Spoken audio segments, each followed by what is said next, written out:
श्री गणेशाय नमः।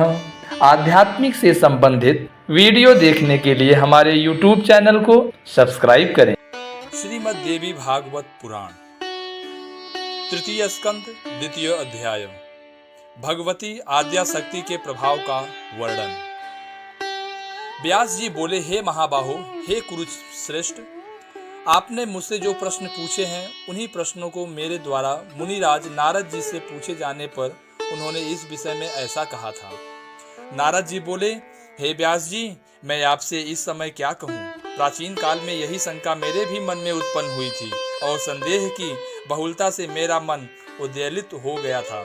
हे व्यास जी, तदंतर मैंने ब्रह्मलोक में अपने अमित तेजस्वी पिता ब्रह्मा जी के पास पहुंचकर यही प्रश्न पूछा था जो उत्तम प्रश्न आपने आज मुझसे पूछा है। मैंने पूछा, हे पिताजी, इस संपूर्ण ब्रह्मांड का आविर्भाव कैसे हुआ। हे विभो, इसका निर्माण आपने किया है अथवा विष्णु ने अथवा शिव ने इसकी रचना की है। हे विश्वात्मन, मुझे सही सही बताइए। हे जगतपते, सर्वश्रेष्ठ ईश्वर कौन है और इसकी आराधना की जानी चाहिए। हे ब्राह्मण, वह सब कुछ बताइए और मेरे संदेह को दूर कीजिए। हे निष्पाप, मैं असत्य तथा दुख रूप संसार में डूबा हुआ हूँ। संदेहों से दोलायमान मेरा मन तीर्थों में, देवताओं में तथा अन्य साधनों में कहीं भी शांत नहीं हो पा रहा है। हे परम तपः, परम तत्व का ज्ञान प्राप्त किए बिना शांति मिल भी कैसे सकती है। अनेक प्रकार से उलझा हुआ मेरा मन एक जगह स्थिर नहीं हो पा रहा है।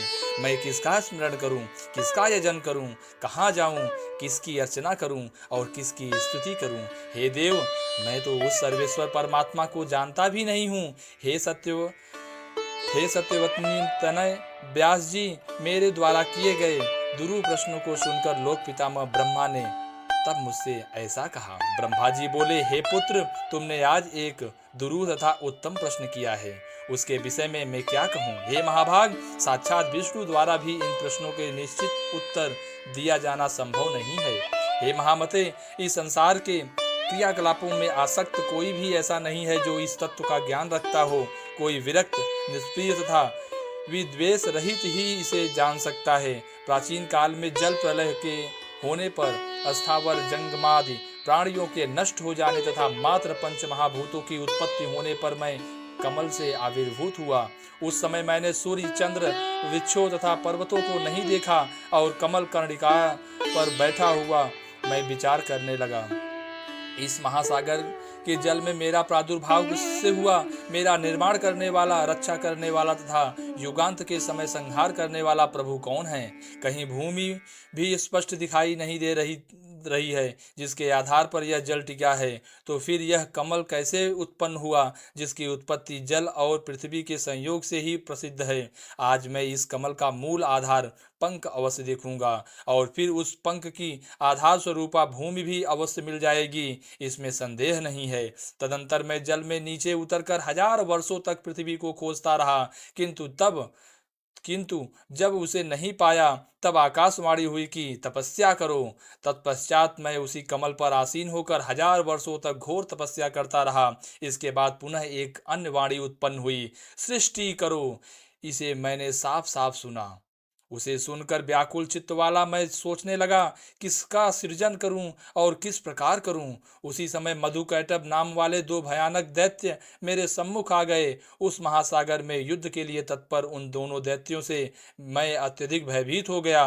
तत्पश्चात मैं उसी कमल की नाल का आश्रय लेकर जल के भीतर उतरा और वहां एक अत्यंत अद्भुत पुरुष को मैंने देखा। उनका शरीर मेघ के समान श्याम वर्ण वाला था। वे पीत वस्त्र धारण किए हुए थे और उनकी 4 भुजाएं थी। वे जगतपति वनमाला से अलंकृत थे तथा शेष शैया पर सो रहे थे। वे शंख, चक्र, गदा, पद्म आदि आयुध धारण किए हुए थे। इस प्रकार मैंने शेषनाग की शैया पर शयन करते हुए उन महाविष्णु को देखा। हे नारद जी, योग निद्रा के वशीभूत होने के कारण निष्पन्द पड़े उन भगवान अच्युत को शेषनाग के ऊपर सोया हुआ देखकर मुझे अद्भुत चिंता हुई और मैं सोचने लगा कि अब क्या करूं।